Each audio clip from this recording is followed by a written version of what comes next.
At the outset, I'm thankful to each and every one of you who attended or registered for this last series of the webinar and this series as well.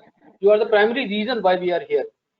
I would take this opportunity to convey my regards and appreciation to Mr. R.V. Shahi sir, VP Raja sir, Usha Ramchandra ma'am, Ghanshyam Prasad sir, and Mr. Adat Das sir for gracing our first series of the webinar. Like I said in my last webinar itself, Electricity Act is such a vast subject that it is not possible to cover each and every aspect of it in couple of hours. However, through our series of webinars, if we could entice interest among the audiences to explore more, how we would feel that our initiative was worth investing time and resources. In the first part of the webinar, we covered legal institutional strength of the Electricity Act 2003 and its proposed amendment. And now we are back with a new topic of market development through demand and supply, wherein we are going to discuss promotion of renewable energy, open access, electricity trade, and the challenges ahead. Preamble of any statute, it provides for the vision and soul of that. Similarly, in our Electricity Act 2003, the preamble includes the keyword called promotion of efficient and environmentally benign policies, market conducive development of the electricity industry, and vibrant promoting competition. These provides for the soul and vision of the Electricity Act itself. I personally feel that without promoting open access and renewable energy, it would undermine the vision of Electricity Act 2003. Fortunately, the proposed amendment paves road ahead to ensure whatever we thought as a vision to see it in action. With this word, I would start my introductory speech to the speakers. I must say that we are very fortunate to have tremendous trust and cooperation among industry. After an esteemed panel of first session, we now again have a highly acclaimed speaker from the sector. Let me introduce you to each one of them. We have Mr. Vijay Menghani, sir, a person with versatile technical, financial, and regulatory perspective in the sector. Sir, very few in the government profile, as his counterpart, would be having such diverse and deep understanding of the subject. Sir is an IES officer with CA and working as Chief Engineer, RE Grid Integration and Monitoring. Sir was involved in development of grid code, electricity grid code, ancillary market, transmission pricing mechanism, the system study for congestion management, and design of ancillary market. Sir is always there for data transparency and whatever changes you see on CEA website for the last 6-7 months or 1 year, the whole thought behind sir is the person whose thought is behind it. Sir is wholehearted follower of advocate of grid decarbonization and vibrant electricity market. Apart from professional credential, he is the person with highest of integrity and empathy and friendliness, I must say. You can follow him on his Twitter handle, 175 underscore gigawatt renewable. We are blessed to have you, speaker, sir. Now we have on board is Rajesh Mediratta, sir. Though by designation, sir is director,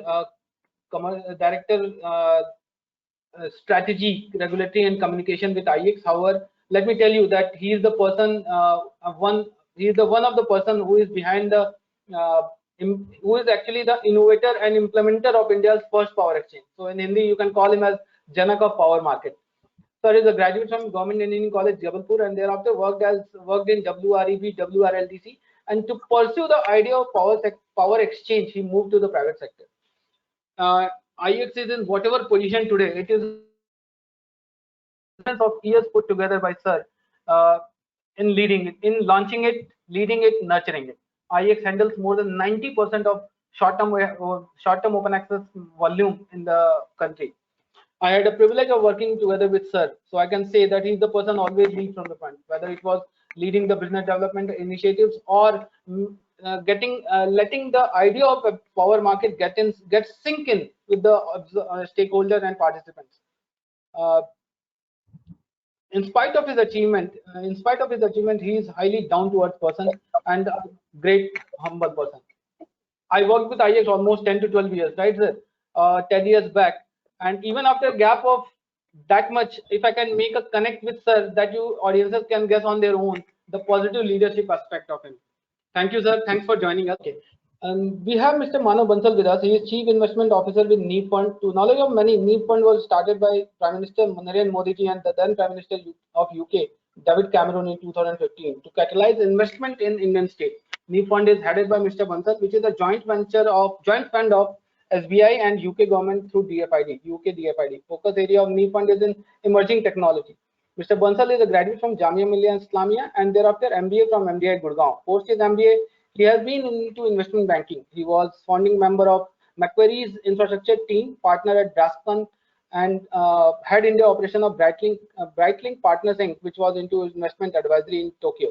Manav also worked with PwC and KPMG, leading initiatives of corporate advisory, privatization, cross-border mergers acquisition, and policy advisory to government. Further, we have Mr. Nandan Yuvraj Dinesh Babu, a graduate in mechanical engineering from Kamraj Madurai University and MTech from Bharati Dasan University. He started his career with IREDA and then joined TERI as area convener and fellow.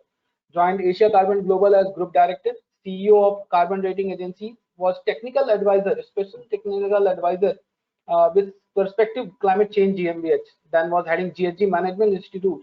He was chief of party with USAID PhD program and at present honoring team leader profile with Ernst & Young and assisting World Bank on their solar rooftop scheme called Suprabha. He is the person with great humility, zeal to contribute towards clean energy initiatives. Thanks Dinesh Babuji for joining this event. Now we have Mr. Kushagra, a graduate in electrical engineering from Manipal Institute of Technology and MS in solar engineering from University of Massachusetts. All of his career was devoted towards renewable energy. He worked with GE Energy, Sun Power Corporation, Conti Group, and deeply learned the technical and business know-how of the sector. Like I said in my last webinar, Adarsh Das and Kushagra Nandan would be the unique kind of example in Indian solar industry of example of reverse brain drain. Kushagra, for his contribution to Indian solar industry, has been facilitated with multiple awards, including BW Business World 40 Under 40, DLA Entrepreneur of the Year 2019, and UP Ratan 2018. One thing is peculiar with Kushagra, he is die-hard supporter of solar. And with his wit, he can debate almost anyone on why solar should be promoted. I prolong my introductory speech because I feel the audiences deserve knowing these veterans in the veterans of the sector they work. So let me start with the question. Just to introduce to the panel, we have allocated 7 to 8 minutes to each speakers to targeted questions. Thereafter, they can extend it to 2 to 3 minutes to sum up. And once we finish all the questions, targeted question to each speaker, we will open the forum for live questions from the audiences.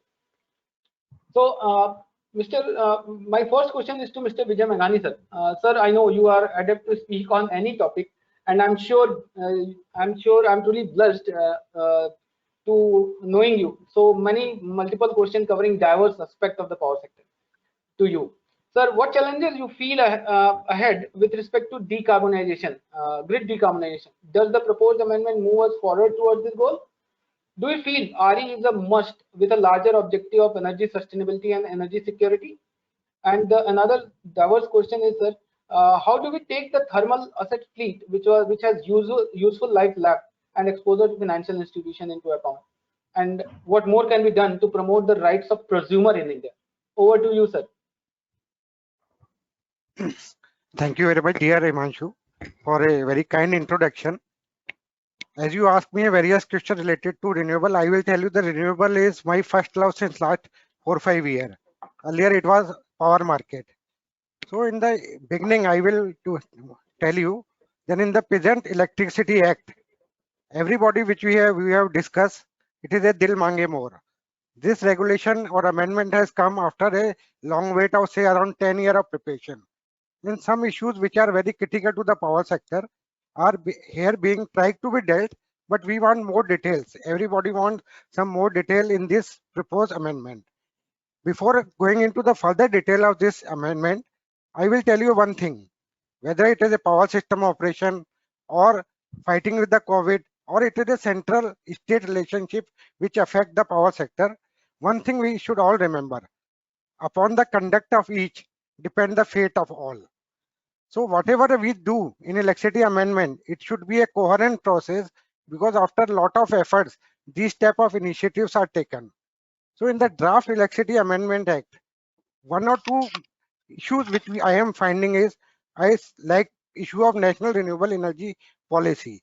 In the same section, section 3, the National Electricity Policy is mentioned, National Tariff Policy is mentioned. There the commitment is use words the government shall issue the policy. But when I am talking about National Renewable Policy, it is saying only that it may be issued. So people want a more commitment from everybody toward the renewable target. And second issue is, this is the process in which we have to take all together. So in other section, section 3A, it is clearly mentioned that this will be issued in the consultation of all. But when I talk to the section 3A, this consultation is qualified. It is say as may be considered necessary. This type of conditional statement in the act weaken the spirit of consensus. In the energy watchdog case, how our energy policy or tariff policy got a good force of law. It is the word which is going, the process of consultation was complete, process of publication was complete. When these two issues are complete, then people are on board. So the issue of renewable is not only a commercial activity, it's a matter of commitment, and this commitment comes from everybody. And another issue which we are talking about now, after 5 years of promotion of renewable energy, still we are talking about penalty for the promotion of RPO. In earlier proposition, like in the American Clean Energy Act 2009, Clean Energy and Security Act, similar efforts were made by the federal government of USA to force some commitment of 20%. But after a lot of acrimonious battle or debate, the proposal was dropped and it was not sent to the Senate. Here, the position in the European Commission was similar. In 2014, the legal binding was removed. Why it is not necessary to have the legal commitment? This is a commitment for clean energy. The COVID-19 scenario gave us an opportunity that everybody's commitment toward climate has increased. Everybody has seen clearly the benefit of clean energy. So this commitment should come from every state. It should not happen that by forcefully we put some contract and later due to contractual issue, we enter into a position that 109A, etc. has to be introduced. So the position for an investor should be quite comfortable. This comfort cannot come only through a law. Comfort came when everybody is committed toward the clean energy goal, and by change of political government, this position does not change in any state. Then the investor come with a confidence. And to make the confidence better, we should not tie up with only a single development of RPO. What should be done? There should be a various market instrument. In 2003 Act, why the open access was provided to give a portfolio of products to the both generator and distribution company, so that the risk proportion is reduced. Here, if we consider only the long-term PPA and do not provide the opportunity through the market to the renewable, what will happen? We all are tied up due to cases of non-payment of the dues, etc. So the generator should have opportunity to have a various type of modules available to him to enter into the market. Already some NTPC has initiated the concept of merchant renewable power plant. What should we are looking in the national energy renewable energy policy? 2-3 things. How the access to the market can be increased for the renewable, and how in the longer term the problem which are being faced in integration of renewable energy is removed by the central government. And for whatever that, what support central government and state government can give to the renewable energy developer, so that in future he will not face an unnecessary curtailment or unnecessary payment issue. And another thing which you have asked me, this is very important, that the energy transition, especially in case of India, is a just transition also. Recently we were in the Russia. There is a portfolio of asset each country's own, or how much asset I have already created. This should not lie unutilized. So we should have a clear-cut policy how our transition will be there from our thermal energy to renewable energy. And during this transition, there will be certain assets and human life will be affected in the major part of the country, like eastern and central part of India. So how we are going to tackle that? So renewable energy policy is not only electricity, it is a part of our integrated energy policy, that in the long term, how my energy security and my energy mix will serve the purpose of climate change. If we consider only it in a form of electricity, what will happen during the course of year, around 5 year or 10 year, whatever our projection of demand supply is happening, they go under change due to certain emergency event like COVID, etc. I will give you one example that during last 3 years, what is happening? Major part of incremental energy demand is being fed by renewable energy. In 3 years before, it was only 25%, but last year, out of 17 billion units of incremental energy demand, around 67 was served by renewable energy. And similarly, we are seeing one another thing that after 3 year growth of 24%, last year the growth in generation of renewable energy is 10%. So stress signals are already there that our assets are not being utilized optimally because the demand which we have projected is not increasing as we are expecting. In last year, it was minus 8.5% than the forecasted value. So only 1% growth is in the energy sector. So it should not be that only one sector should bear the brunt of that. The every risk should be borne by everybody. So we should be a very cautious step we should taken. And whenever there is a course correction is required, we should be ready to do it without thinking about our ego or our point target. Everything should be think about in the uncertainty term, that we should have the range of option available with us so that we can move smoothly from one option to another option. So far as the market mechanism is considered, in this amendment, we are not seeing anything which is peculiarly or specifically targeted to the market, except we want to improve the condition of DISCOM. It will be very difficult to improve the condition of DISCOM from outward or just by making some organization change. The process required that in the ancient time, 5 people cannot identify the elephant. But here, the elephant in the room is very clear, and bigger elephant is the state finances. There is a note, nothing is available that how we are going to improve the state finances overall, so that the commitment of subsidy, etc., which state governments are committing to the DISCOM are being fulfilled. So unless these problems are taken in the longer framework, we are not able to have a good vibrant market which we are expecting in 2003. What has happened in 2007 to 2014 due to brilliant effort taken by POSOCO, CERC, CA, and leadership of IEX, lot of people have joined the platform of electricity trading. But in 2014, by a simple one change in the electricity policy, like introducing of additional surcharge, the growth has started diminishing. So any decision which we take should have a clear-cut mathematical computation that if this policy change is being happen, how much will it affect the various stakeholder, or it will improve the efficiency, or my targets will be deviated. So we should not think upon only for the one stakeholder. What is happening?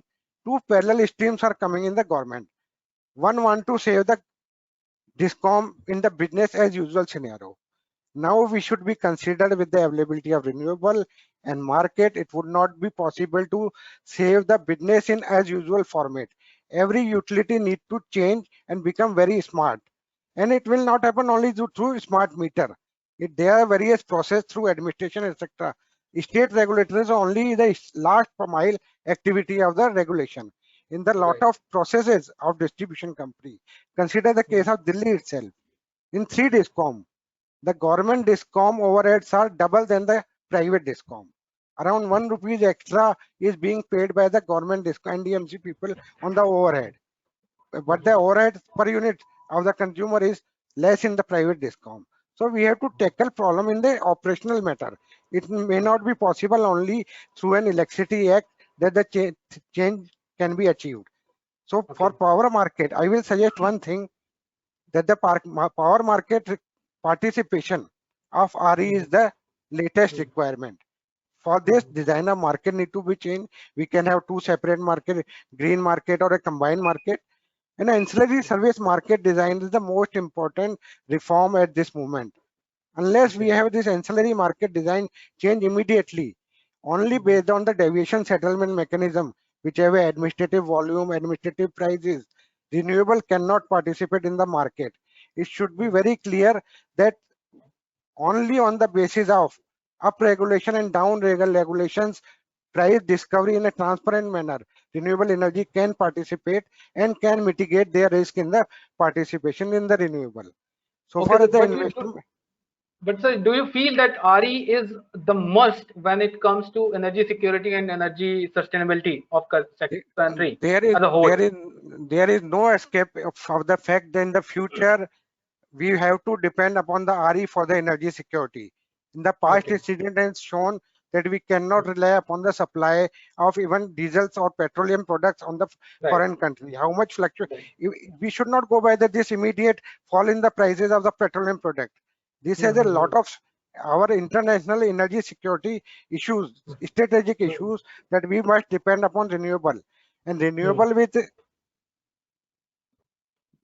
Yes, sir. Do you feel, sir, do you feel that the idea of prosumer is something which need to be promoted very effectively going forward? Because the Idea whole globe is moving towards the idea of prosumer and also decentralized distribution, yeah decentralized solar rooftop generation. So whether you feel that it is very much apt to promote prosumer, even the CA has amended the regulation to include the definition of prosumer. However, the Act find no mention of it. So do you yeah feel that there prosumer is some? actually in the whole our renewable capacity addition, we have forgot the importance of decentralized renewable, which Right. actually democratize our energy scenario, and it Okay. reduced our TND losses also. There are Yes, various sir. studies which clearly show that by using solar rooftop, not only TND losses can be reduced, but the power purchase cost of the discom, especially in the urban area, can be reduced. So the Okay. Sir. prosumer concept is very much there, very much required. But for Mhm. that, we have to come up with the regulatory change. What is happening? The state regulators are still trying to save the utility business. So there should be a design change in the utility tariff, like energy efficiency measure. Whatever solar rooftop is coming, utilities are taking it as a business loss. So how to save them this from this business loss? There is a concept of decoupling of revenue, and decoupling of revenue can only happen if we have a fixed return on their investment, so that they Okay. can concentrate on the investment part, and the flow part and the capacity or energy part is dealt separately. So there is a Okay. change in the thinking of state regulator, and it will come only through a electricity amendment. This was the opportunity, or this was the time when we should take care of the rights of large consumer to use power and sell power also. It will be possible to have a microgrid development or rural cooperative, Precisely. etc., so that the state Precisely. discoms burden reduces. The collection, billing collection burden is also decreased if there are a lot of consumers doing business among themselves. So it will Okay. reduce their operational cost also. So this is Okay. very much required. We will be coming back again to you, sir, with a lot of queries because I have few queries of mine as well from the audience, apart from the audiences. Now I would Okay. turn back to Rajesh Mediratta, sir. Sir, whether you feel the amendment of a statute takes the market development to next level of reform in terms of introduction of ideas on cross-border trade, open access, ease, distribution sub-licensee or franchisee. And the second question, sir, since you have already witnessed and experienced the challenges of open access very closely, uh, second question targeted to you is that do you feel that open access, which is actually the soul of electricity market, has realized its potential? And do you feel there is a need to put in digitization and decentralization to the electricity transaction in order to promote transparency and objectivity? Because this is something which is lagging the open access. And what amendment you would like to propose? Sir, your voice, you have to unmute yourself, sir. Yeah, are you able to hear? Okay. Yes. Himanshu, thanks a lot for giving this opportunity. Really, it's wonderful to connect with you and complete uh, diaspora of power sector through this initiative. And I really like the way you have been working closely with almost um, each leader, you can say, in the sector, And you also have very strong comments of your own and very strong understanding. So it's wonderful to see you working so closely with everyone through this forum, and also I know that you are a part of our WhatsApp group, which is very active in doing all this major policy and regulatory issues, and how we should take this forward in terms like what we should be doing in the sector so that we go to the next level. Now, coming to Himanshu, your question, I will like to answer in a way that see if you see what was the last time when we did our amendment in the Act. That was in 2007. After that, we saw the drafts coming up in 2014, then one other draft coming in 2017, another one coming in 2018, and now this one. So now almost after 13 years, we are making some change in the Act. And actually, major change, we have not done any kind of major change since 2003. So if you see, total 17 years have passed by, and still we have not done major change. I feel that there are so many things which have happened in last 13 to 17 years which need to be taken care now. One, I'll just take few buckets in which I would like to categorize. One bucket is your competition and markets. When we say markets, actually we talk about bulk level. And there we have seen many things have happened, like exchanges came in 2008. We brought flexibility to the sector in terms of power procurement.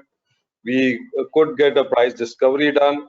We actually have moved in some way from cost plus regime to market based and more competitive. Not only on the very short term level, but actually at every time frame, all our market power procurement has actually moved to competitive regime. So there has been change. So earlier we used to have a cost plus thing, almost 95 to 100% was cost plus. Now we are talking everything through competition. So this change has come in. Of course, I will talk about that what we have done in this act and what we could have further done in this act when we are talking about taking the backlog of last 13 to 17 years, and also working what way we should be working for next 5 years. At least we should see that in what direction we should move our market to. So one part I talked about competition and markets at the bulk level. Second part was renewable energy, and as Menghani already has covered that, lot of things happen in renewable energy sector. Sustainability we call it, or decarbonization.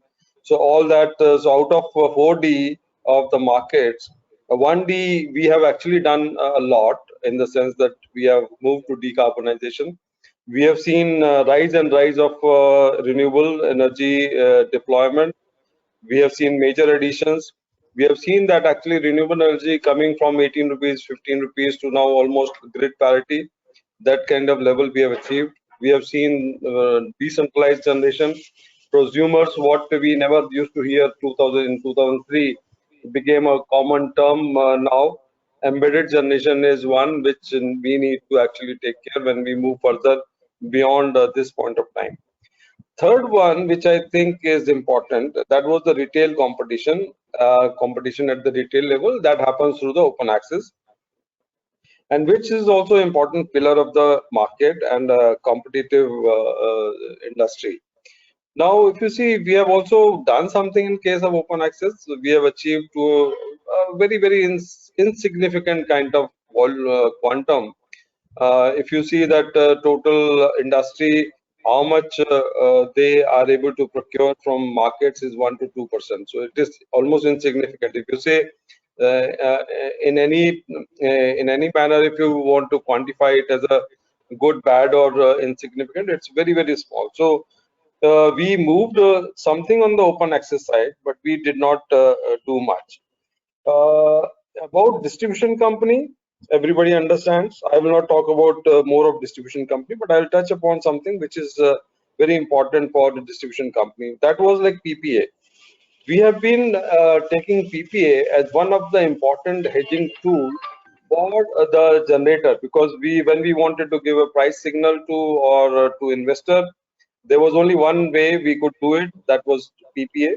But now we understand in advanced market there are so many other tools by which you can provide that hedging, which investor wants or a lender wants.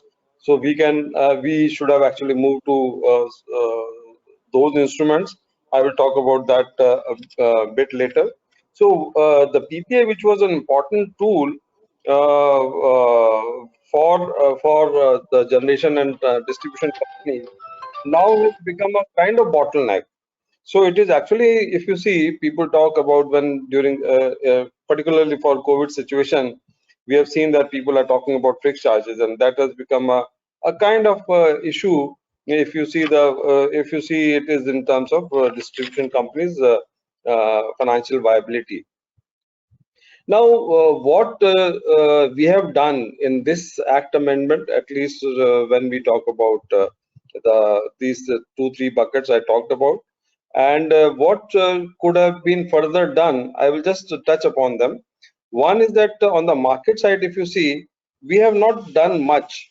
We have not moved much in the sense that we are not giving any direction that what way markets should move, and also we have not dealt with the problem which we have been facing, and can we see some kind of resolution in that. One important part probably we could have added in the Act amendment was like power exchanges are now a recognized institution, which is the pivot for the whole market, discovering price and giving flexibility. That could have been recognized as one of the entity in the sector. Second one, which is PPA, I would see that this now has to be taken like we should move away from PPA, and there should have been something in the Act, or maybe in some form, which is reflected in the Act, where we could have taken that into account. That there are so many hedging tools are there, like when we talk about financial derivative, that market is being used by almost all advanced economies, in the sense that they don't insist for any PPA which is more than 5 years. And if any hedging is done through the financial market. So we have not touched that particular part of the market. The second part was I would have loved to see that how we should have actually given some direction, that how we can move away from PPA regime. One was that when we have say 90% of our transaction happening through long term, then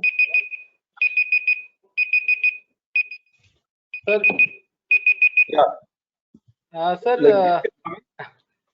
like the question, obviously you can bring in all the, you have been a proponent of financial derivatives since long.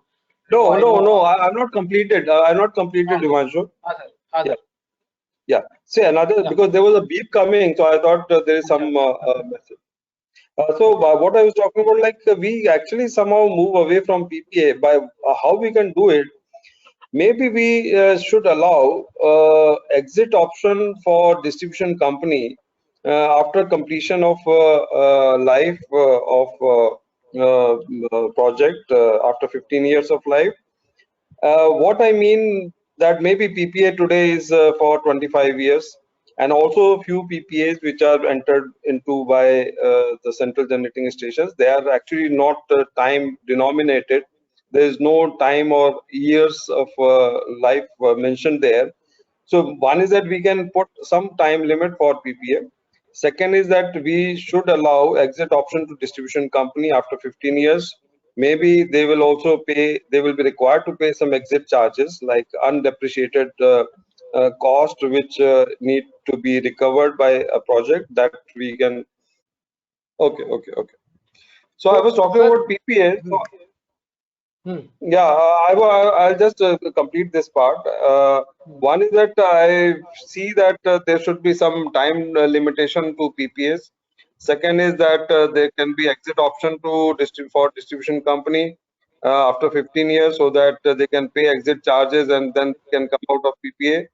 Third one can be a compulsory exit after 25 years. Another way how we can handle these PPAs is that currently we are dispatching all our power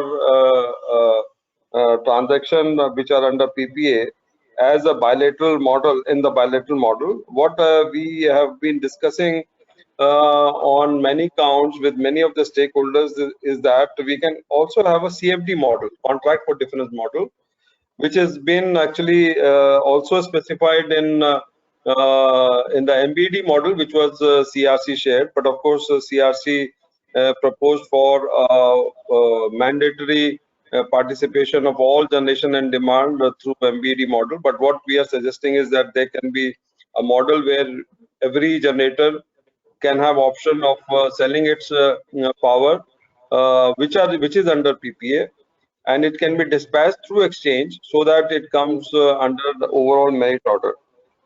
Okay. Another important thing is, like when I said about new financial instruments, so one was financial derivative, second one was the aggregator concept, which we can use for particularly very useful for renewable sector. Third one, we could have given some direction for decarbonization, as you said, that is the peer-to-peer trading. So today, we are not talking about decentralized trading. Today, we are all talking about centralized trading, which is what we are doing now. But we should also have some provision which gives direction that how tomorrow when people come up with the decentralized model of trading, that's peer-to-peer, how we should be able to do it, and what can be the regulatory framework for that model. Another thing is, like in last 3 to 4 years, we have seen a different set of entities also coming in, different actors which are coming in, or which may come up in next 3 to 5 years. That is like hybrid assets, which where you combine solar with wind, or solar with storage, or wind with storage, or hydro with solar, something like that. So maybe some provision on that. Second one was the storage. So this is also a very different type of actor which can play an important role in the market. We should have something for them. Third one was electric mobility. So these three new things which are coming up in and will be part of the electricity sector, we should also have some kind of direction for them. Okay. So my suggestion was that we currently cannot, of course, put everything in the act, but we should have some provision of the policy.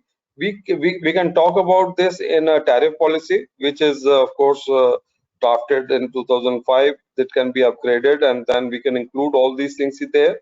Second thing I thought it will be more relevant will be, like we can have a kind of power market policy where we give what should be encouraged, and what way whole of the new actors, new set of markets, how we can create them, so that the rules and the framework, people start working on that direction. So maybe for aggregation, we can have a kind of regulation from CRC which defines that, okay, what can be the framework for the aggregation.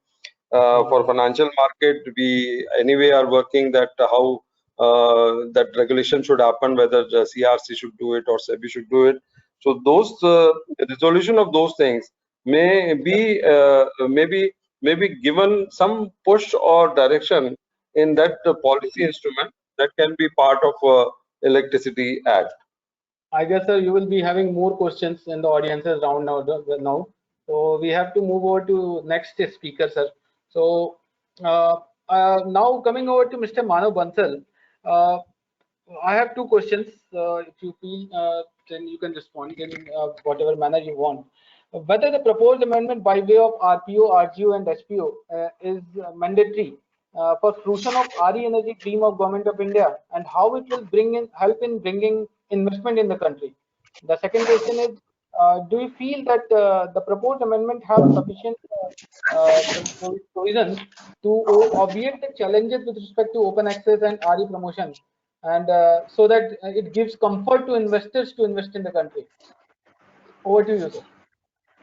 Yeah, thank you, Himanshu. Thank you for having me here, and thank you for your questions. Thank you also for the very learned speakers before me. I just want to, Himanshu, give you the answer in a slightly roundabout manner. You had a very direct question and a very smart question. Uh, but the answer needs to be a bit more nuanced there. We bucket investment into one category, as if investment or investors are homogeneous. Unfortunately, they are not. So there are a certain kind of investors who invest in renewable energy. There's certain kind of investors who invest in infrastructure. There are certain kinds of investors who would invest in consumer business. And there are other kinds of investors who would invest in industrial businesses. Finally, there are some kinds of investors who will invest in stress assets or businesses which are dying. The question that we need to ask ourselves, and I'll be limiting myself to only equity investors. I'm not getting into debt because that's a bigger piece altogether. The question that we need to ask ourselves is, what kind of investment are we seeking? And therefore, what kind of product are we offering? It is a very simple math. You offer something to an investor will invest money based on the product. There was a small discussion about PPAs just by the learned speaker before me. Now, the length or the duration of PPAs, the stability of that PPA, the validity and enforceability of that PPA has a direct bearing on what investor will you have. For example, if you have a 25-year PPA with a very clear and strong measures built in with cash flows identified, you will likely have a pension fund or equivalent as an investor. If it's a 5-year or a 1-year contract or a rolling contract, which has market linked risks, it will have a different kind of investor. The investor who's putting in money for a 25-year contract will give you much lower cost, will be much more attractive investor, but it will require a certainty of cash flows. On the other hand, the investor who's putting in money with no contract or 1-year contract or any of those elements will demand a much higher risk premium and will give in money accordingly. So essentially what a long-term, if it is a long-term investor that we should be looking at, then what does a long-term investor look at? The long-term investor looks at only 3 things. 1, stability. 2, stability. And 3, stability. If you do not have these, then just the next door neighbor, which is Pakistan, has not been able to create its market because every few years they change the contracts and the regulatory framework they have. India, fortunately, has had a relatively stable framework when it got itself an act. The investment in renewable energy itself is just a 10-year-old phenomenon. The act came in 2003, the investment started coming effectively in 2010. So now I'll answer your question. To answer your question, yes, the RPO, RGO, HPO targets need to be part of statute because it makes it more binding to the stakeholders. The second thing that you asked is that regarding open access. Yes, open access, the greatest challenge is that non-transparent allowance by the states. And if the costs are already being recovered through open access charges, then why should there be an apprehension on promoting the open access? Clearly, those are the state answers, but Okay. So, do you feel that the proposed amendment have sufficient features in place to obviate the challenges of open access? I'm not sure they do. Okay. I'm not sure that the policymakers, when they are creating the policy, what is their starting point? Are the policymakers looking at what policy or what framework will attract the most investment of the kind they need? Okay. Or are they trying to put the other stakeholders before the investors need? Okay. Okay. So I 100% agree with you that as a investment luring in country, few things we need to ensure. First, to reduce the legal risk and to ensure the stability of the framework and stability of the transaction, and so that the investor have a visibility that whatever contract they're getting into, that should be yielding the return they have envisaged while making investment. Thank you, Yes, Manav. but Himanshu, sorry, Himanshu, Yeah. let me just qualify there. Yeah. A certain kind of investor will need that. Yes. You obviously have an option to go to other kinds of investors who will ask for higher risk and therefore higher return, and they do not need that. Okay.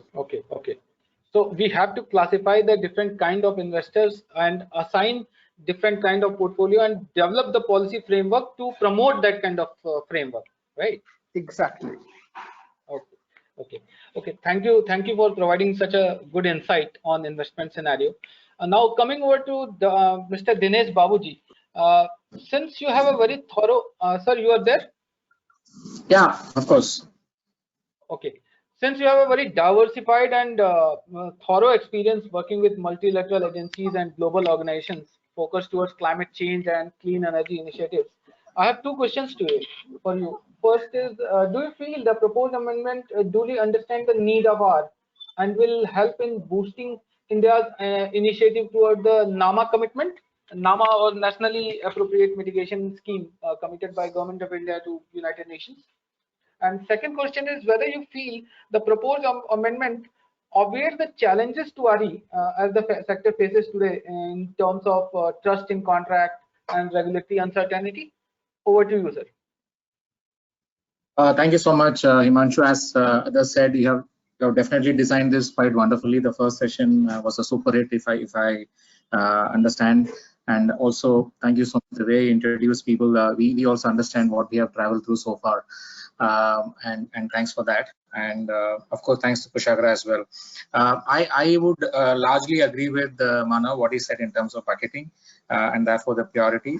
But having said that, I also equally agree with Mr. Vijay sir and Rajesh sir, and then I can shut up very easily because most of it has been covered. And I like the tag which Mr. Vijay was saying, Dil Mange More. That is always there in any power sector reforms or any aspects that are coming up. You always need more, and you're not satisfied with what is happening. And the reason behind it is that we are in a very, very rapidly evolving stage. So Rajesh sir was talking about the Ds. And the last D is right now because thanks to COVID, we are talking about digitalization. That's another D.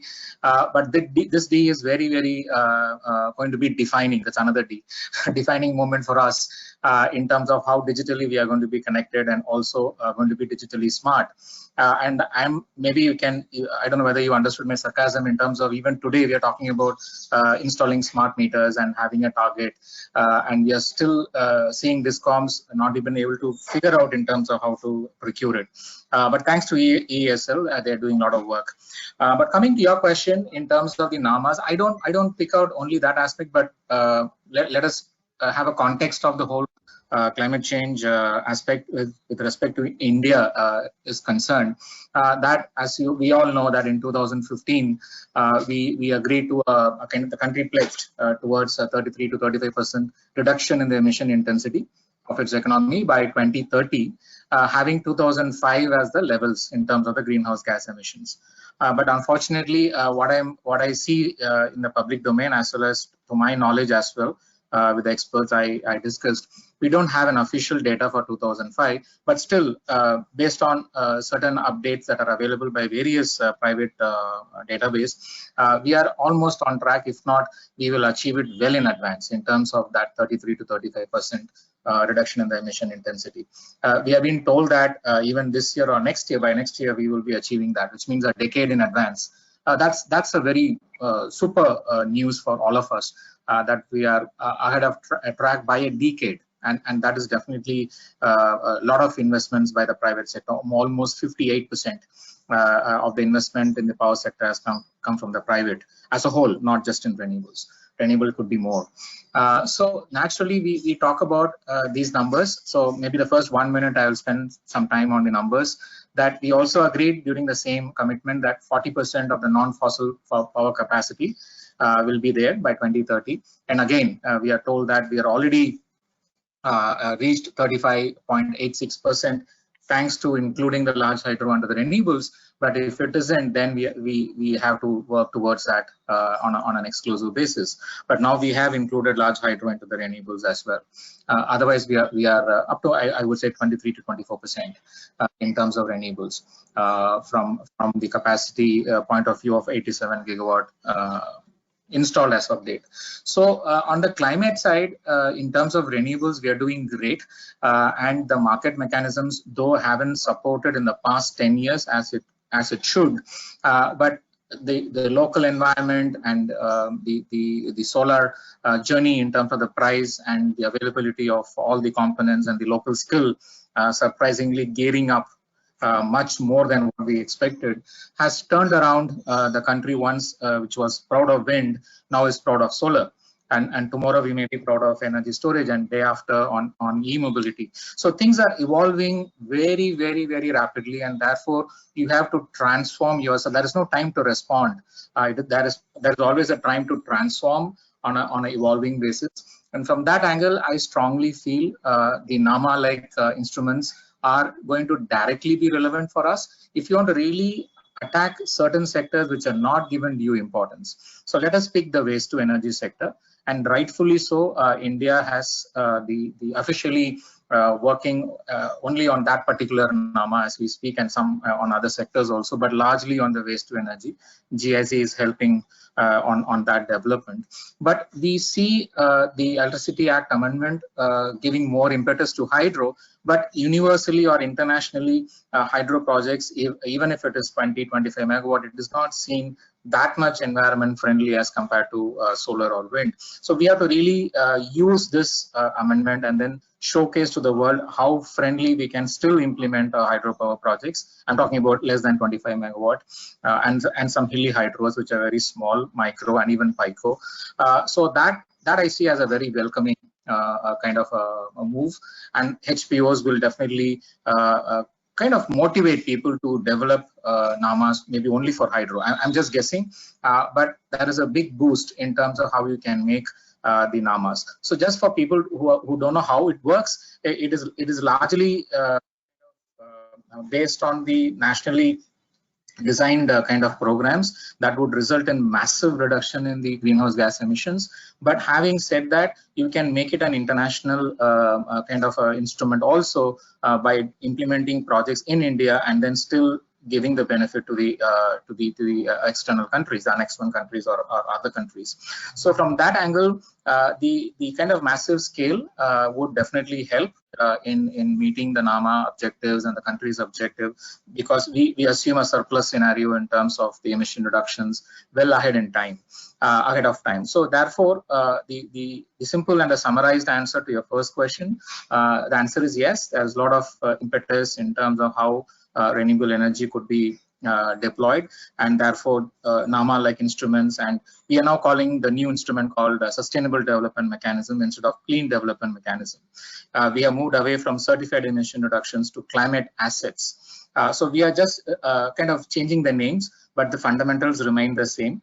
But there is one underlying risk in developing the market-based projects to get into these kind of schemes, is that the government of India is yet to announce how the ownership of these assets are going to be. In a practical sense, today, if you own or I own a wind power project, I can register it under the UN scheme and sell the carbon credits. But under the new Paris Agreement, the emphasis or the impetus, any country, all the other 99 countries, the emphasis is on domestic action.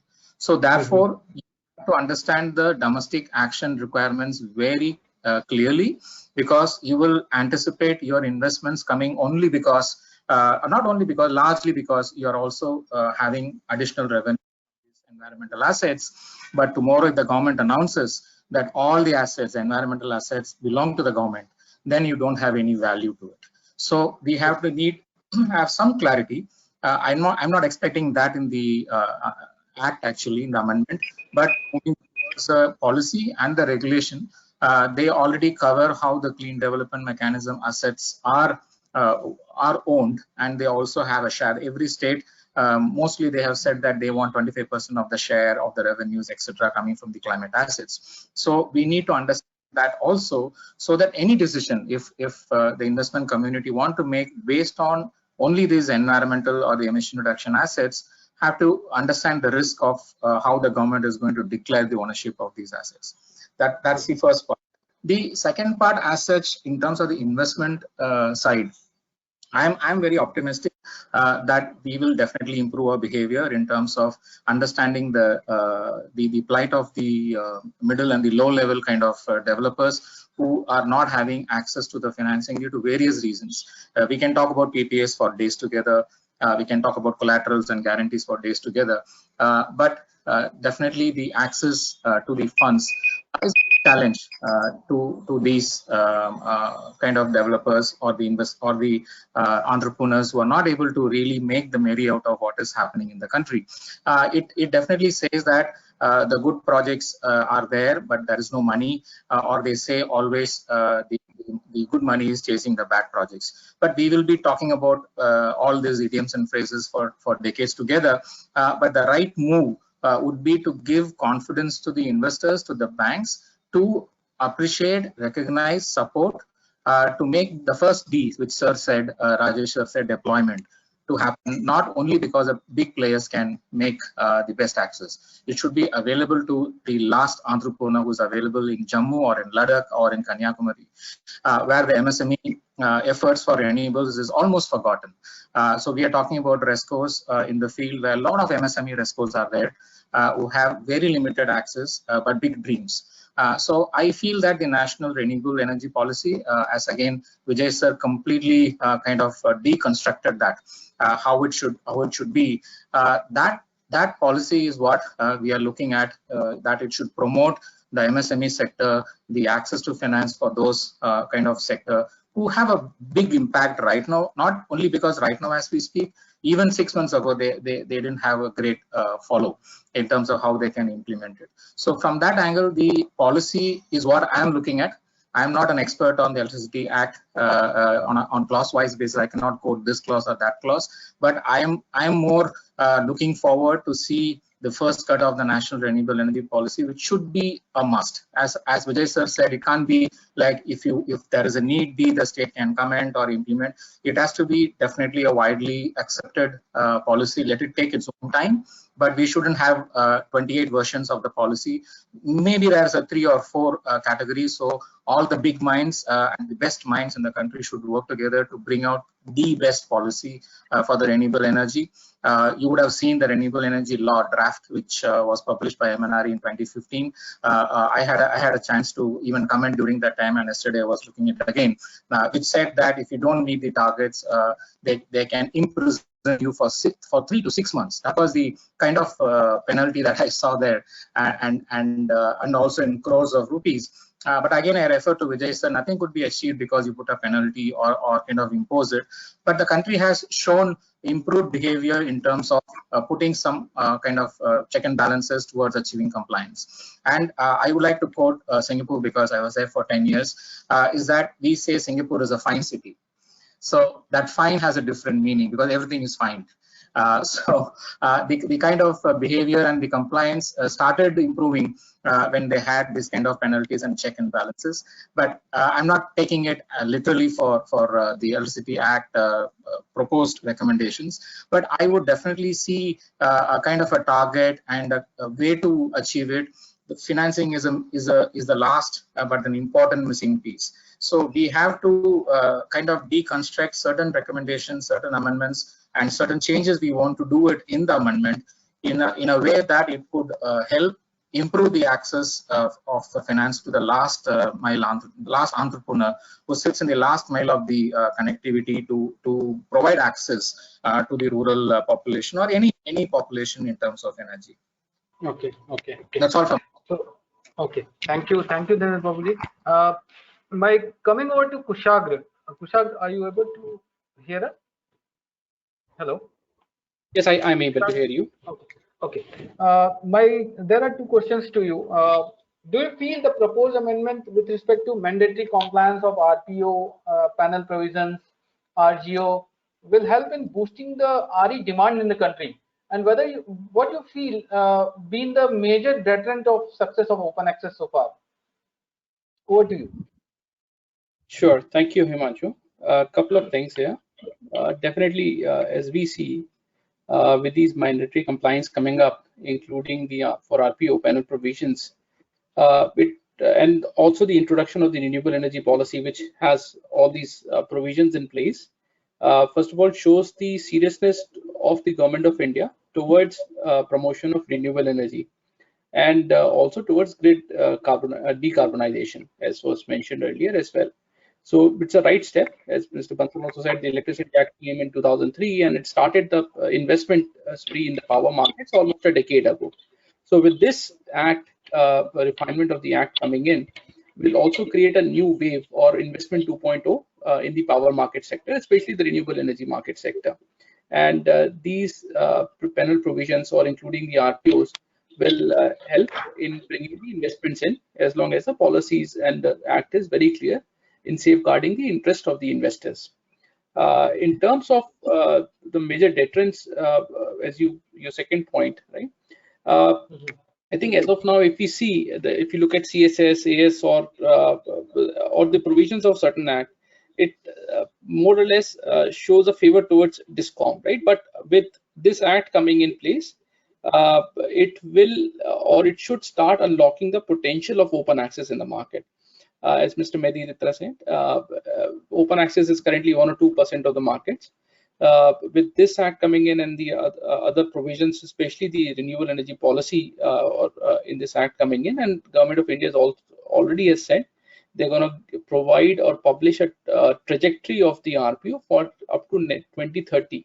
So that should give us a good indicator of what has to come in and what needs to be achieved by in next 10 years.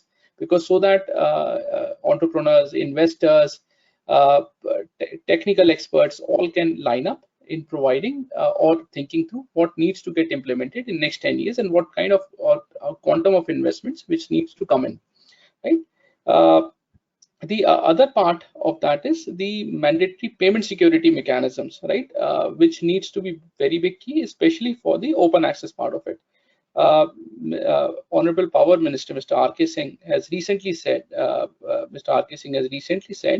about a week ago, that they're working on a policy which will help facilitate the deemed approval of open access within 30 days and mandatory reduction of CSS. All these things, if implemented, will help realize the open access to the next level and will open up huge potential and will definitely create a vibrant electricity markets.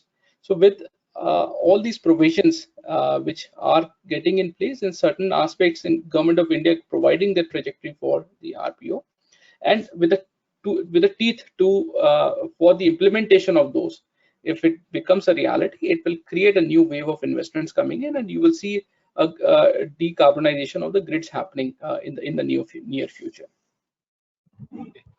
Okay. You have something more to add, Kush? I'm okay. Okay. Okay. Like in every story, this story also coming to an end.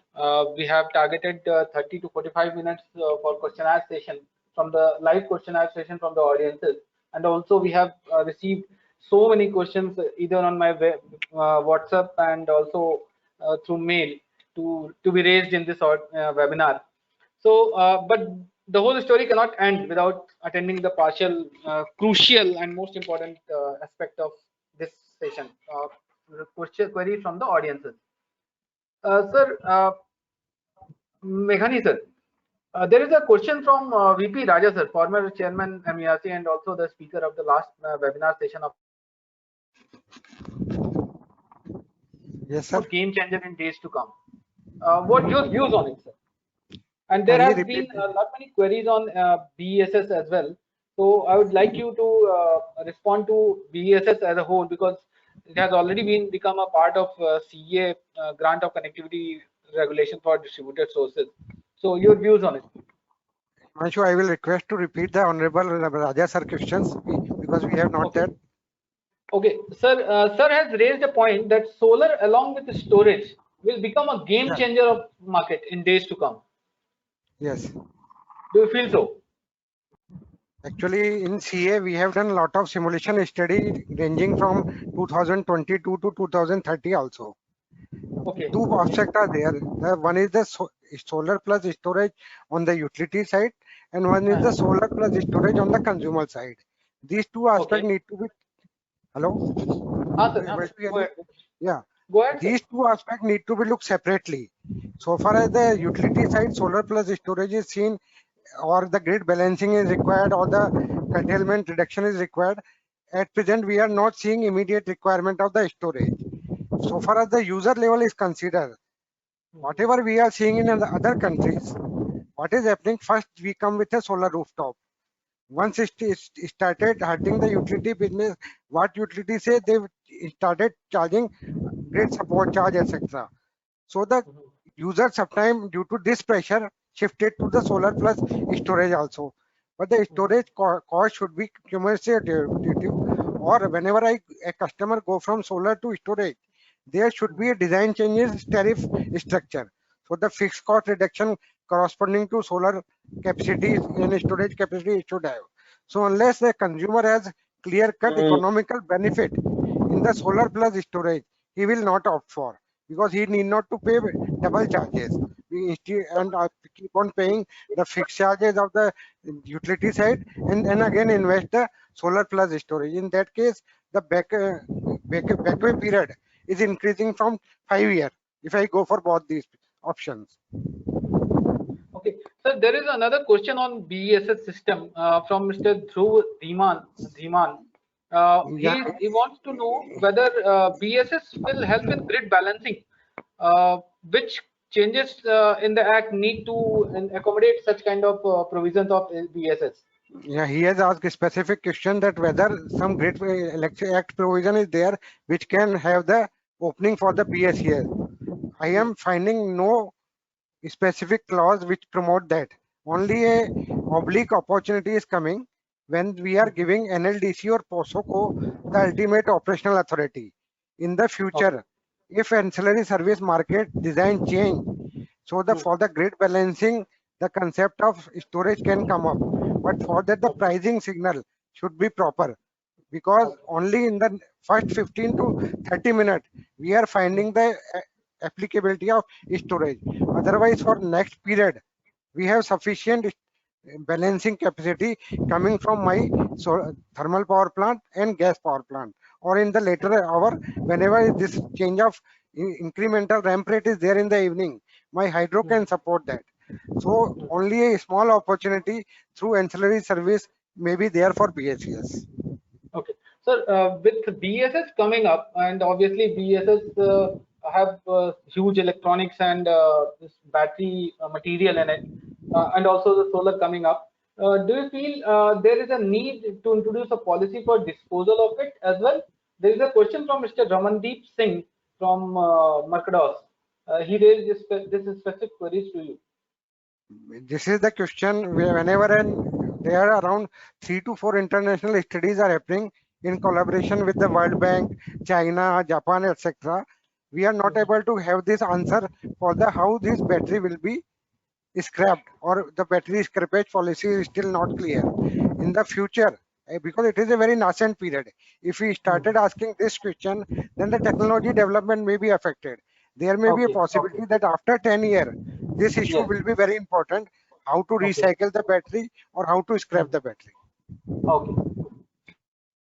My next question is to Mediratta, sir.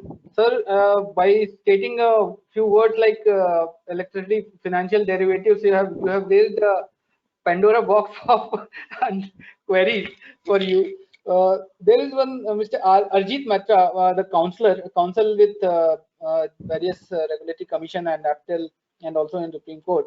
He raised a question to requesting you to expand on electricity derivatives and also to expand on how long-term UPA exit charge formulation principle, if you have anything in mind, sir, something similar to it. Sir, you have to unmute yourself. Yeah, Himanshu, very good questions, of course, from Marijit. We understand financial market. If you see any commodity derivative which happens through MCX, it is similar to that when we talk about electricity derivative. Basically, the purpose is that you have a market where you can buy or sell derivative contract, and that hedges your price. So you know what price you will have a market where you will be able to trade some electricity contract maybe 1 month later, 1 year later, it can be 2 years later. When you buy that contract, you will know that this is the price. That price will be fixed. So tomorrow, when you really come to the delivery part of that particular month or year, then you know the price, and how you are hedged against that. That's a bit complicated. I cannot explain it here, but there is a mechanism by which you are sure that whatever price you pay for electricity contract, say for the next year January, you pay that price, and delivery can happen through spot market. Now what we have is a electricity day-ahead market, so their day-ahead market can provide you electricity, but finally the end price to the customer who has purchased the electricity contract today, he will pay the same price. So maybe price will go down or go up, but price for that particular customer will become fixed. So this is the market available all across in Europe and US, ICE, Nasdaq. All they provide such derivative, and they are very, very liquid contract. And once you are buying in a liquid market, then you are sure that you can easily hedge your price. And of course, there is a ease in exit also. Suppose tomorrow you have bought some contract today for say January 21, and after 1 month you think no, I don't need that electricity, then you can simply sell that in the market, and then you will be coming out of that contract. Otherwise, so see, what is the problem in the PPA? PPAs are very rigid contract. There is a take or pay. Then you pay a fixed charge, you pay an energy charge, and all these charges you are bound to pay whether you need that power or not. And today, in such a volatile world, you really don't know what is going to happen tomorrow. There will be prosumers in your distribution company's area.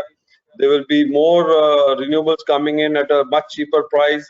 So today, at least, people don't want to do any PPA, and nowhere in the world the people do PPA for more than 5 years. And 5 years, in our sense, is called as a medium term. Of course, long term is almost not there anywhere in the world. And but problem is, what do you do when you have already such legacy contracts with you? You cannot simply exit, because you have to comply with those contracts. So the second option, what I said, like we can provide an exit option to distribution company, was like you have signed a PPA for 25 years. What I'm saying, you should be allowed to exit that contract, but of course you have not paid all the cost which has been incurred by the developer.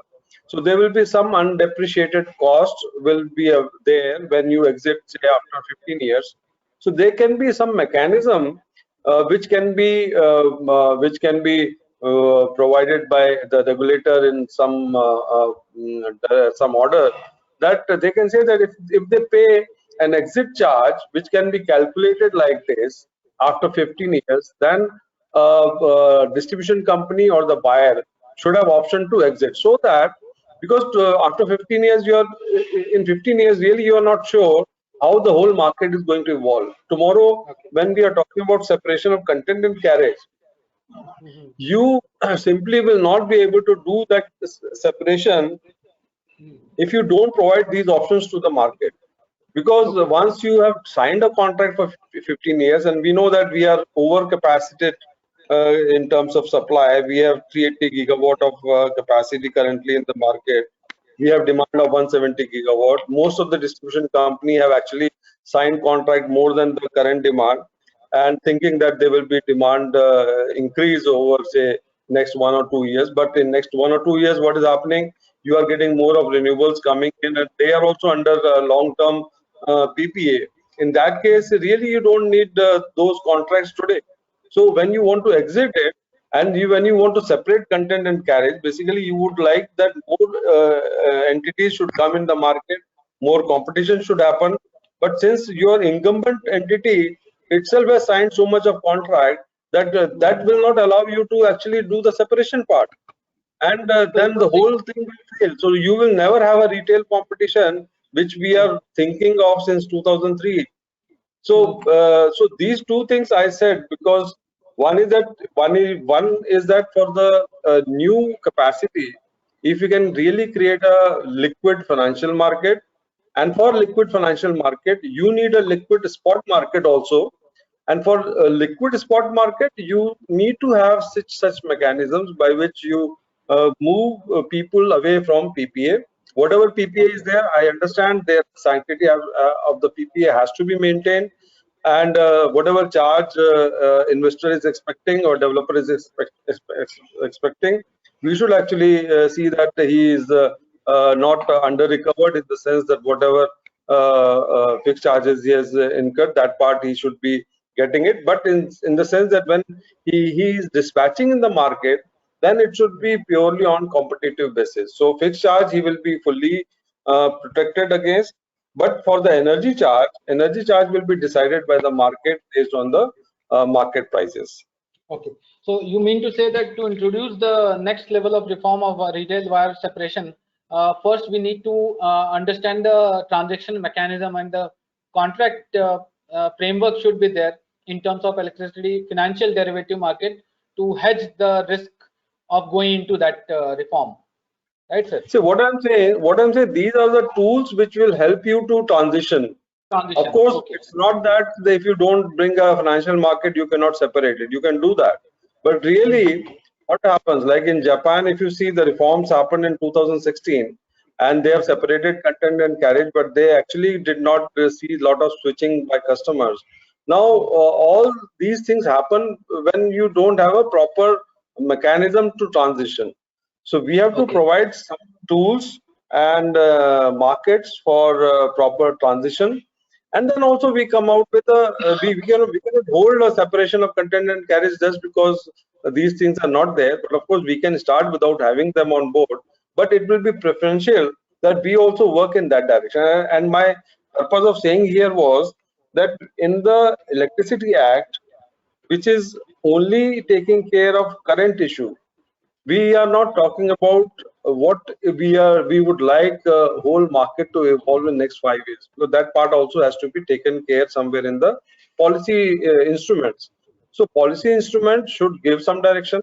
Of course, we cannot include those parts in the act, but what we can do is we can create a policy which will be easily amenable to changes, and it will be more dynamic. So that may be included in the act. And then act should provide some kind of direction that how the policy should operate, what should be the objective under which market should operate. So if they give in the act, we should only mention what can be the objective for creating this policy, and the policy should say, okay, these are the market-based instruments we should be working on, because whole regime has actually changed from cost plus to market. And tomorrow nobody is currently talking, if you see our ministry, our minister himself is talking about market, everyone in the ministry talking about market. So when we are talking about markets, we should also include somewhere in these policy instruments. Okay, so there is a question from Mr. Adarsh Das. Even in the advanced economies, PPAs are still around. See, PPAs are around. Yeah, Himanshu, I will tell you that PPAs are only for 5 years, and a lot of PPAs are routed through market. So when I said about CFD, contract for difference, this is the mechanism under which you actually dispatch your power, which is under PPA. So you maintain the sanctity of the contract, you make payment as per the contract. When you do a contract, you know you're secured in terms of energy. But actually, when on day-to-day basis you dispatch your PPA, you should do it so that you have already tied up with say 30-40 portfolios, you have 30-40 PPAs. So among all those portfolios, you have to see that you are operating them under merit order, and when you want them when you want to operate under merit order, and that too which is in sync with the overall national merit order, the mechanism which people use is contract for difference. In Europe, in US, if whatever market design may be, but they are operating their PPA through the CFD model. And actually that that framework for CFD, which that also we must have somewhere in the policy document and in the regulation. Okay. Next question is to Dinesh Babuji. Hello, Dinesh, are you there? Yeah, of course, Himanshu. Okay. There is one gentleman who wanted to understand more on the NAMA. He have a question whether this IREC, Mr. Ajit Kumar, he's raised a question: what is the future of REC for Indian renewable project, and whether it helps in any way towards the new concept of SDGs and contract, whatever NAMA commitment contracts for climate change are? Yeah, so as I said earlier, the new construct of the Paris Agreement allows large-scale development and deployment of renewable energy or clean energy, for that matter, including energy efficiency and other aspects like forestry, waste to energy, etc. Therefore, the large-scale market development of the climate assets has been already figured under the Paris Agreement. NAMA came definitely before that, but it still kind of is in vogue. And as I told, the country is moving towards using such instruments where there has been no kind of interest or investment. And that's why the municipal solid waste development, NAMA being the municipal solid waste, has gained a lot of importance because very few investors are looking into that technology. Rather, they don't know exactly which technology is the best one. So in principle, the application of NAMA should be there for all the kind of solar, wind, and any renewable energy sector, but it would be more prudent for GCF or GEF to invest in those kind of projects which are really additional and also kind of improve the air quality in the country. So from that angle, the simple answer is yes. Definitely there is a big boost in terms of developing projects under NAMA. But having said that, it has to be carefully planned in terms of how best the funds from GCF and GEF could be used for such kind of projects or sector which has been largely neglected. But when you connect this with the kind of money you require, the investment, so the Minister of Power very recently said we need 4 lakh crores to meet the target of 175 by 2022. I'm not disputing those numbers, or I'm not saying it, I'm just reciting it as a fact. But having said that, how much we'll be able to manage is definitely a debate. But as I mentioned to you earlier, the money which is available even within the domestic quarters, for example, SBI has been having this World Bank line of credit. But other than that, they have been investing in renewables for quite long. So Manav and Kushagra knows that. But how the confidence of such institutions, the domestic institutions, can be increased and enabled is what the NAMAs would help, and those instruments have to be better understood by the financing institutions well in advance. Right now, there is not much of a capacity building on those fronts, but definitely NAMA kind of an instruments would open up a lot of investments from the sustainable investors from abroad. Okay. So there is one question to Vijay Menghani, sir. There are specifically 2 questions to you, sir. First, regarding the RPO, I understand that you also have something to speak on RPO, and there is a question on RGO. How RPO and RGO amendment says that RPO and RGO target would be framed as part of the tariff policy, and it would be applicable across country to the states. So how do you feel, sir? How tenable it is, and how it will gear up the demand of RE? Himanshu, on this issue, I have a small view and a question with the Manav also. That whenever we talk about a centrally driven RPO targets, whether we are able to save the interest of existing investor also, or we are luring only the new investors for a further shock.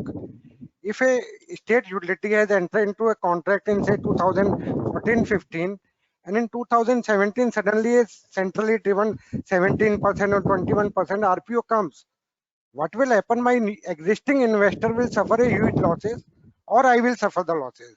So how to protect the both investor losses?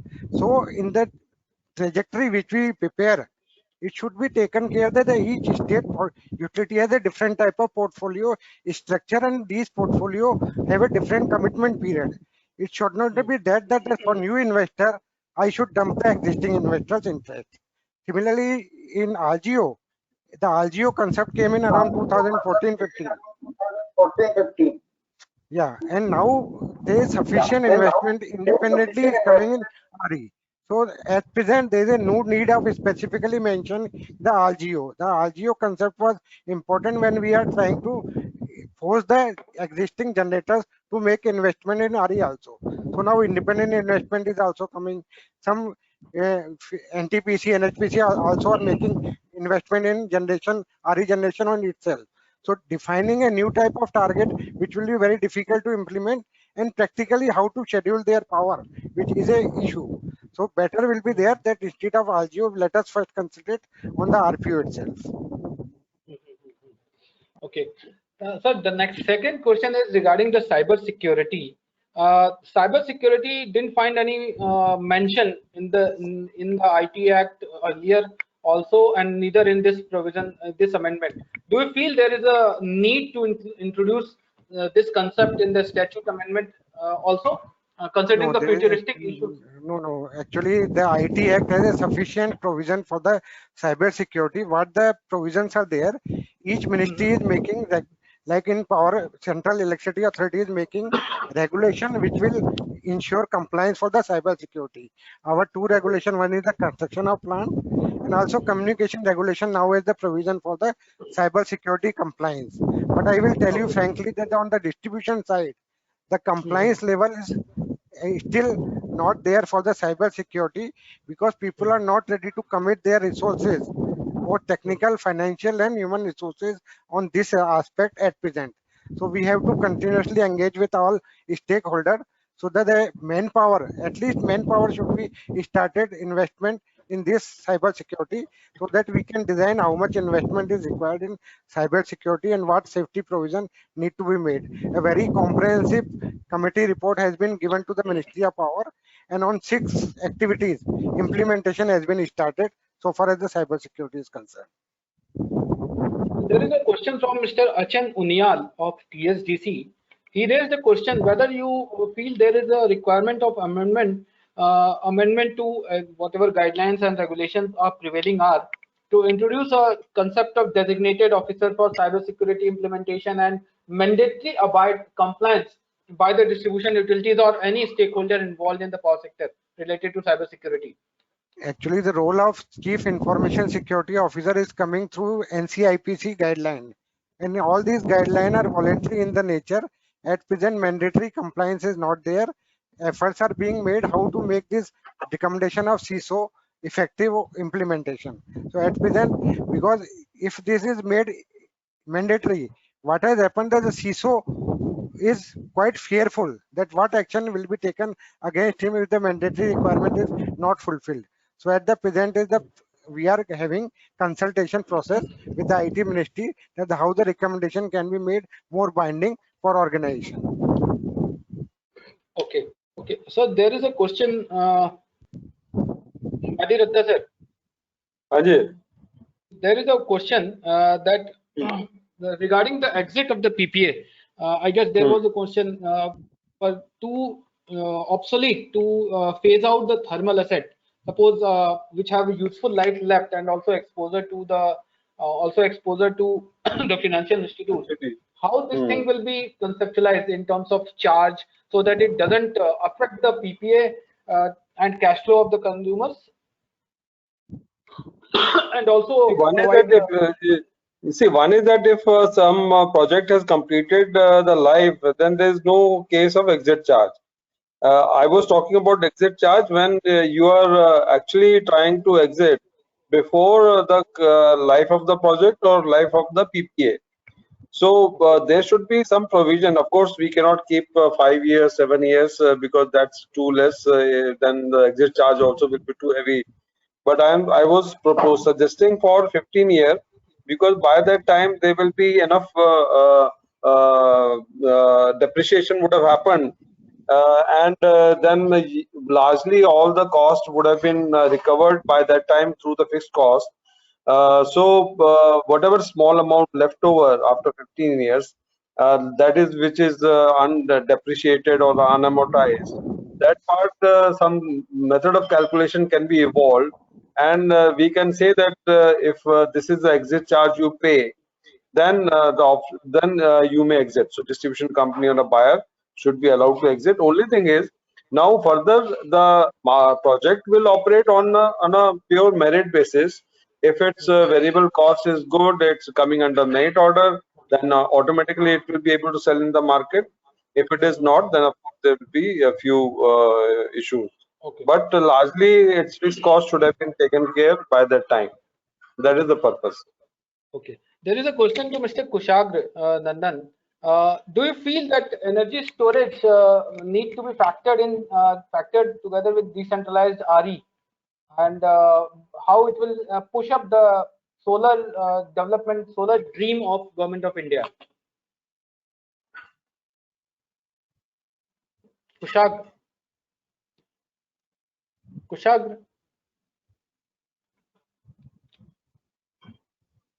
Hello.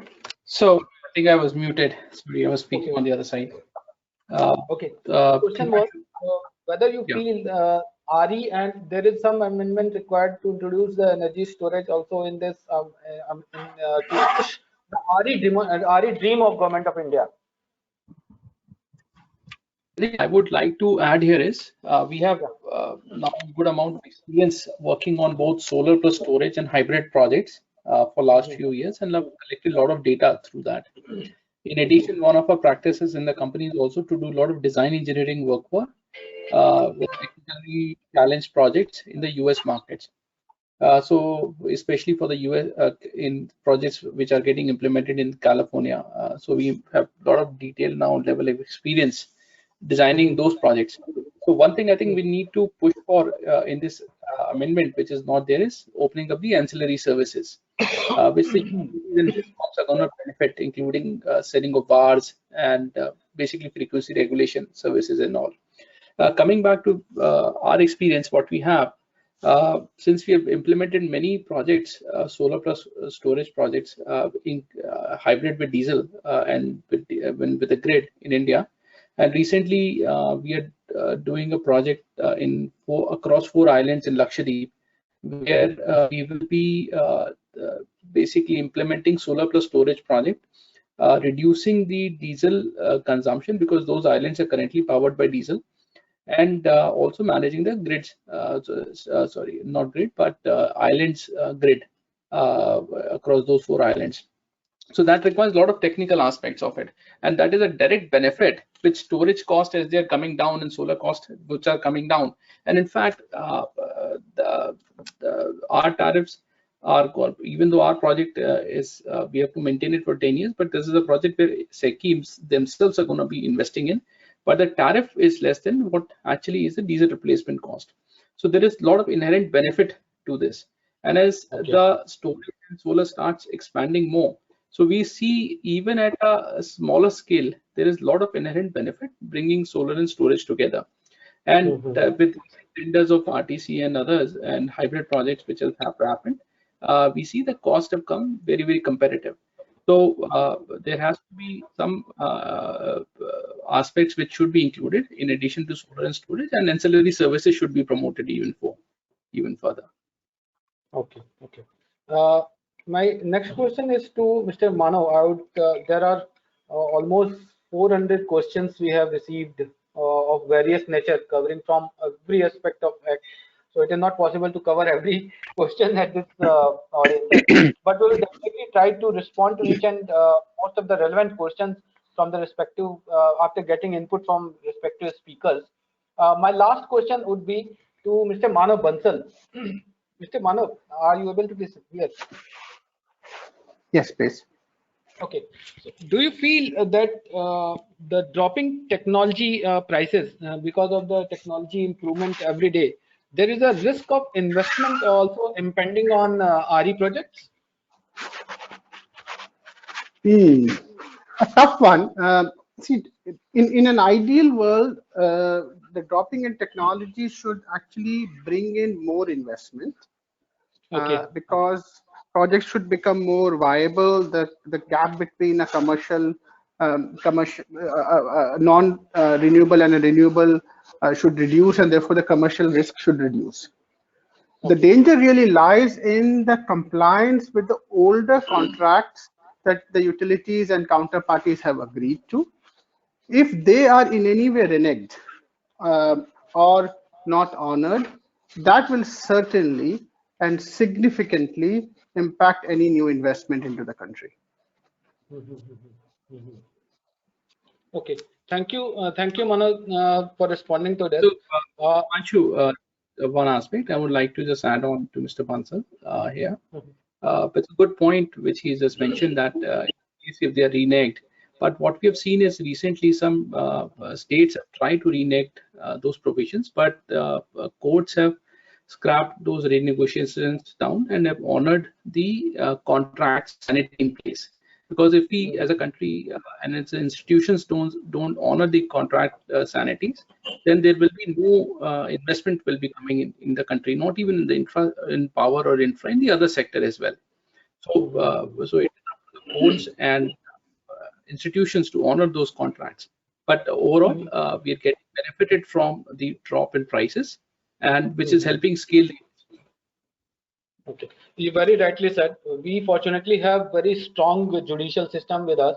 So whatever odd thing is being pursued at the state level is definitely settled as per the law by the APTEL and Supreme Court. So far, we haven't seen any deviation from what should be as per the law. So investor, that is the reason why we have seen significant investment in RE in these past few years. And definitely with policy replacements, there will be technological introductions also to balance the policy gap. For example, there will be some policy changes to cater the need of banking and all. You were saying something. Yeah, I was just adding on that. Plus, with this act also provides as a contract enforcement authority to ensure that contracts are enforced and Andhra type situation don't arises again. So in fact, Mr. again was very, very clear. The reason the contract enforcement authority has been planned in this particular act is because of certain examples which have happened in the past. So, so I think the government is very clear. They want to ensure the contracts are honored and the sanities are maintained.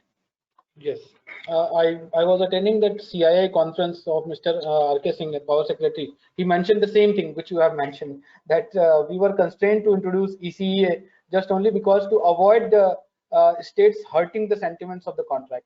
So I guess this was the idea behind introducing this ECEA. Okay. Yeah, Himanshu. Yes, sir. Himanshu, just I'll take 1 or 2 minutes because I talked about competition at the wholesale level. At the retail level also, which probably we have not touched today much, like open access. My view was that we know that there is a lot of issue, like there are a lot of tariff barriers when there's somebody who's trying to access the market. There's a high cross subsidy surcharge and additional surcharge, and there are people who are also applying wheeling charge, which are sometimes on the higher side. They don't differentiate voltage, and there are many non-tariff barriers also being put used by distribution company. One is that people ask for change in current transformer if you're going for open access. They don't give clearance within time. They also ask customer to reduce its contract demand, and then they don't allow you to restore your contract demand. So there are so many things which are there in open access which probably cannot be covered in the act. So my suggestion was that there should be a policy governing overall framework for open access.